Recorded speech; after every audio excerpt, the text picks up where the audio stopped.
Dear viewers, now we shall discuss about the integumentary system and skin appendages of human body.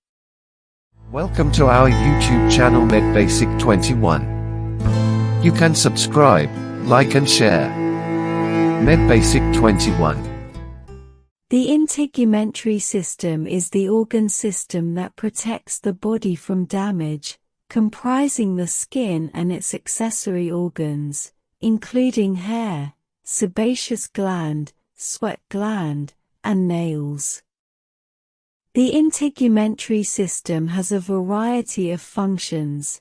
It may serve to waterproof, cushion, and protect the deeper tissues, excrete wastes, and regulate temperature, and is the attachment site for sensory receptors to detect pain, sensation, pressure, and temperature. In most vertebrates with significant exposure to sunlight, the integumentary system also helps for vitamin D synthesis.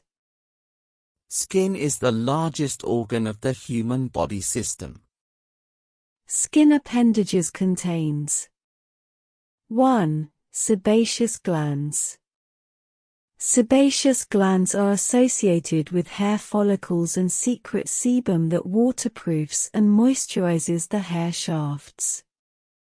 2. Sweat glands. 3. Nails. 4. Hair. Thanks for watching. You can subscribe us.